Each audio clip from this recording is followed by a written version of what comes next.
next natin gagawin ay solving quadratic equation by completing the square. So, mapansin nyo, dalawa lang yan dahil medyo mahaba-haba ang gagawin natin dito. So, unahin natin syempre number 1. So, 1 ay x squared plus 6x plus 8 is equal to 2. Pag completing the square ang ating gagamitin, kailangan natin ilipat or matanggal yung c sa left side. So, tanggalin muna natin siya. So, x squared plus 6x plus 8 minus 8 is equal to 0 minus 8.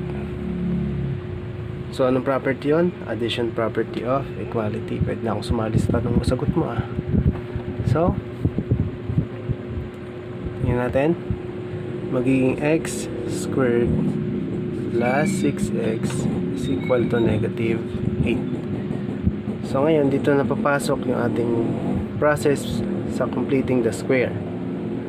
So, lalagyan ko to ng guhit or hati, indicating na ito yung step sa pagkuha ng ating bagong value para sa ating c or yung ating magiging completing number para maging perfect square trinomial siya. So, paano ba to? So, una, kailangan mo kunin ang value ng b. So, sa original equation, ang value ng b ay 6. So, paano siya gagawin? So, ang original dito, kailangan natin gawin, susundin natin yung formula na b over 2a and then squared natin siya. Pero at this point, since ang ating a ay 1, so over 2 na lang ang gagawin natin. So, b is 6. So, 6 over 2. Mapansin nyo, yung a ay 1. So, hindi ko na siya indicate. Pero pag may value ang a, kailangan yung i-indicate yun. So, magiging sagot natin dito, step by step process natin, is equal to 3 squared. So, 3 squared ay 9. Tandaan nyo ito, gagamitin natin mamaya yan. So, ito na yung ating process. So, alin lang ginamit natin? So, sinunod lang natin yung b over 2a squared. So, ngayon, kukumplituhin na natin x squared plus 6x plus 9 is equal to negative 8 plus 9. So, observe nyo saan galing yung 9. Dito siya sa ating ginawang solution. So, tandaan nyo itong formula na to para sa ating magiging adding factor. So, next natin, simplify muna natin ito. So, magiging x squared plus 6x plus 9 is equal to negative 8 plus 9, 1. Next natin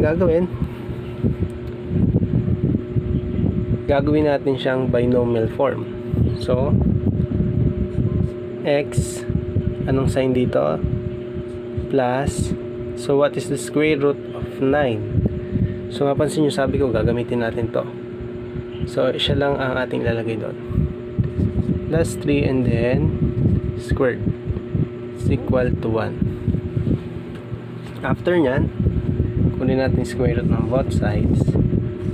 X squared plus 3 squared is equal to square root of 1. So, may radical tayo and may exponent, cancel lang yun.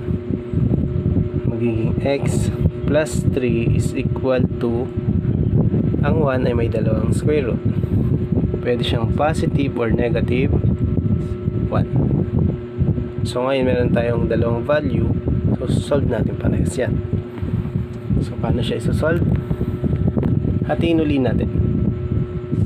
We are going to solve for both the positive and negative values of 1. So magiging x plus 3 is equal to, hindi muna natin yung positive, 1. And then kailangan ma-isolate yung x. X plus 3 minus 3 is equal to 1 minus 3. Simplify natin, x is equal to negative 2. So next natin, gamitin natin yung negative value naman niya. So x or negative root plus 3 is equal to negative 1, and then x plus 3 minus 3 ulit is equal to negative 1 minus 3. Simplify, x is equal to negative 4. So yan ang ating magiging solutions para sa ating quadratic equation. So sa checking, pili tayo na isa, gamitin natin yung negative 4. So diretso tayo sa number 2. Yung checking, papabaya ko muna sa inyo, pero to number 2, check natin siya.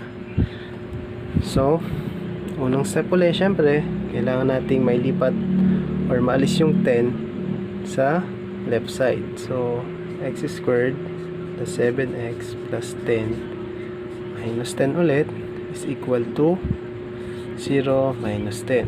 Yan. So magiging x squared plus 7x is equal to negative 10. Kunin uli natin yung ating magiging bagong value para sa or para makomplete natin yung ating perfect square trinomial.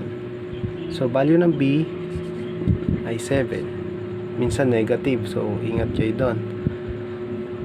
So sundin natin ulit yung formula na b over 2a, quotient niya is square natin. So 7 over 2, di ko ulit sinama ang a because it is 1 squared. So wala siyang quotient or hindi eksaktong quotient niya, kaya diretso tayo ng distributing the power or the exponent. So 7 times 7, 49 over 2 times 2, 4. So ngayon, itong gagamitin natin mamaya. So yung 49 over 4, didiretso natin siya. Magiging bago nating equation ay x squared plus 7x plus, lagi siyang plus, 49 over 4 is equal to negative 10. So next natin, kasama pa natin yung plus 49 over 4. Yan. Next natin ay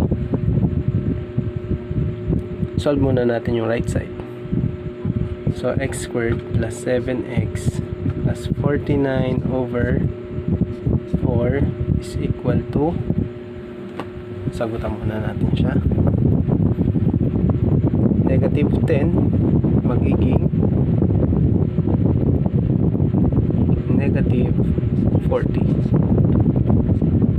over 4 plus 49 over 4. So sunod natin gagawin, simplify natin siya. So x squared plus 7x plus 49 over 4. So magiging 9 over 4. Then lipat natin or baguhin natin siya, gagawin ulit natin siyang binomial expression. So magiging x plus, gamitin natin to, 7 over 2 squared is equal to 9 over 4. Tapos kunin natin square root. So square root ng x plus 7 over 2 squared is equal to the square root of, nawala siya sa camera, 9 over 4. Lipat natin yun ng konti. Hindi na siya. So magiging x plus 7 over 2 is equal to positive or negative 9 over, or this will become 3 over 2. Ngayon sa checking nito, so mamaya pa yon, dalawa ulit yung magiging values nya. So para makuha natin dalawang value, separate ulit natin. X plus 7 over 2 is equal to 3 over 2. Sa kabila, X plus 7 over 2 is equal to negative 3 over 2. So unahin natin yung left side. So X plus 7 over 2 minus 7 over 2 is equal to 3 over 2 minus 7 over 2. So left side natin ay X na lang is equal to, makita natin, magiging sagot natin ay negative 3 minus 7, 4 over 2. Simplify natin dahil pwede naman siya simplify. X is equal to negative 2. So may sagot na tayo, isa. Next natin, sa right side naman, X plus 7 over 2 minus 7 over 2 is equal to negative 3 over 2 minus 7 over 2. So addition property lang ginagamit natin, ha. X is equal to, plus na negative, so negative 3 minus 7 magiging 10 or negative 10 over 2. So pwede siya simplify. X is equal to negative 5. So checking natin para sure. So X minus 2, original equation, x squared plus 7x plus 10 is equal to 0. So check natin siya by using negative 2.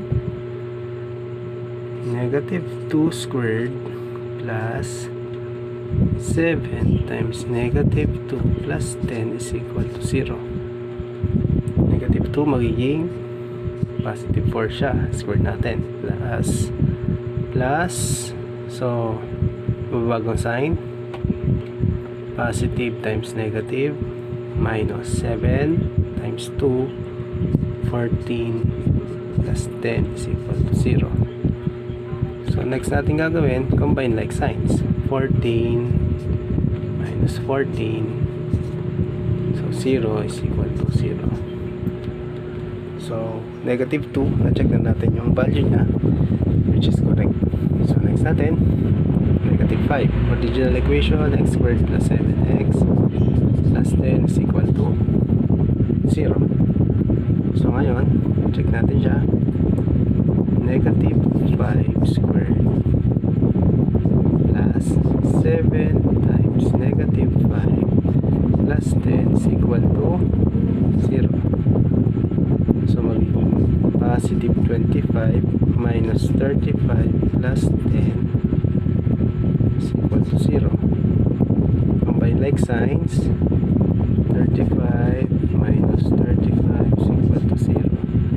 So 0 is equal to 0. So check na natin na parehong value ay solution sa ating equation. So dyan nagtatapos ang ating topic na completing the square.